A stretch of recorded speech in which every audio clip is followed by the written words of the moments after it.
அஸ்ஸலாமு அலைக்கும் வரஹ்மத்துல்லாஹி வபரகாத்துஹு. அனுசரணையாக வாழ்வது. அல்லாஹுடைய தூதர் ஸல்லல்லாஹு அலைஹி வஸல்லம் அவர்கள் கூறினார்கள்,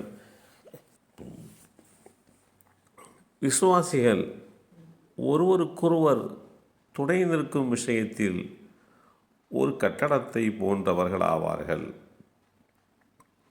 கட்டடத்தின் ஒரு பகுதி மற்றொரு பகுதிக்கு வலுவூட்டுகிறது.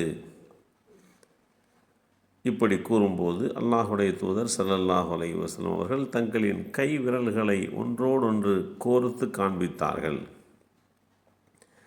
இந்த செய்தி அபூ மூஸல் அஷ்அரி ரலியல்லாஹு அன்ஹு அவர்கள் மூலமாக அறிவிக்கப்பட்டு ஸஹீஹுல் புகாரியிலே 2446 என்ற எண்ணிலே பதிவு செய்யப்பட்டிருக்கிறது.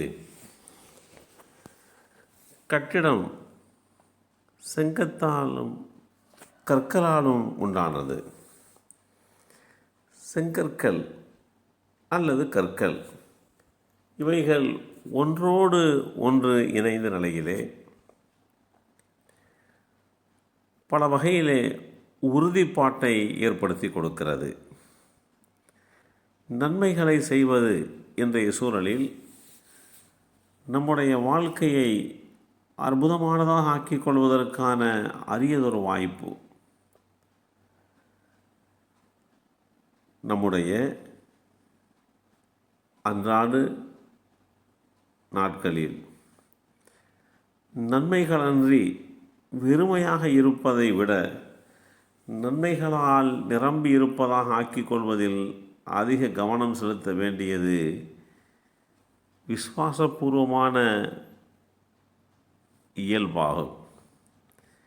இதனுடைய நிலை என்ன என்பதை நாம் மறந்துவிடக்கூடாது. நமது வாழ்க்கையை மதிப்புமிக்கதாக ஆக்கிக்கொள்ளும் வழி முடிந்த பொழுதெல்லாம் நன்மைகளை செய்து விடுவதுதான்.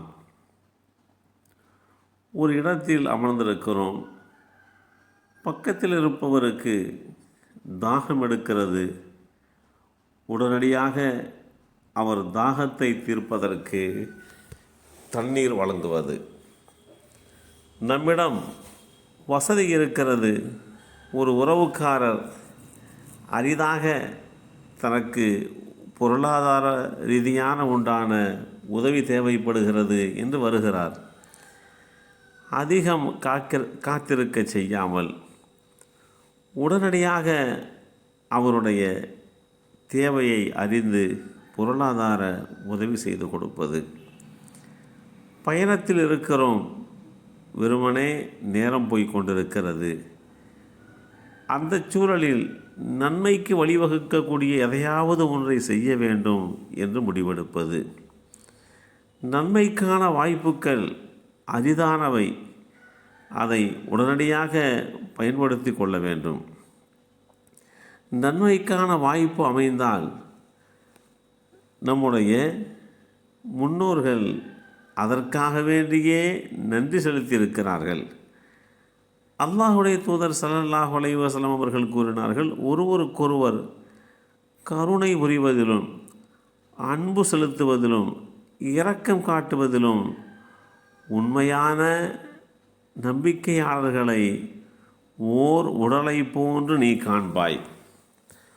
உடலில் ஓர் உறுப்பு சுகவீனமடைந்தால் அதனுடன் மற்ற உறுப்புகளும் சேர்ந்து கொண்டு உறங்காமல் விழித்து கொண்டிருக்கின்றன. அத்துடன் உடல் முழுவதும் காய்ச்சலும் கண்டுவிடுகிறது. இந்த செய்தி நுஅமான் இப்னு பஷீர் ரலியல்லாஹு அன்ஹு அவர்கள் மூலமாக அறிவிக்கப்பட்டு ஸஹீஹுல் புகாரியிலே 6011 என்ற எண்ணிலே பதிவு செய்யப்பட்டிருக்கிறது. அல்லாஹுடைய தூதர் ஸல்லல்லாஹு அலைஹி வஸல்லம் அவர்கள் ஒருவருக்கொருவர் கருணை புரிந்து கொள்ளுங்கள், அது நன்மையானது. அன்பு செலுத்தி கொள்ளுங்கள், நன்மையானது. இரக்கம் காட்டிக்கொள்ளுங்கள், இதுவெல்லாம் உண்மையான விசுவாசிக்கு உண்டான நிலை என்பதையும் ஒரு விசுவாசி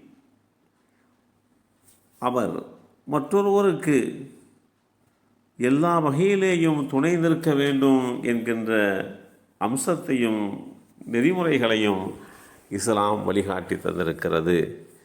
எல்லாம் வல்ல அல்லாஹு தாலா பிறருக்கு எல்லா வகையிலேயும் அனுசரணையாக இருக்கக்கூடிய நல்லோர்களாக நம்மையும் நம் சந்ததிகளையும் ஆக்கி வைப்பானாக. அஸ்ஸலாமு அலைக்கும்.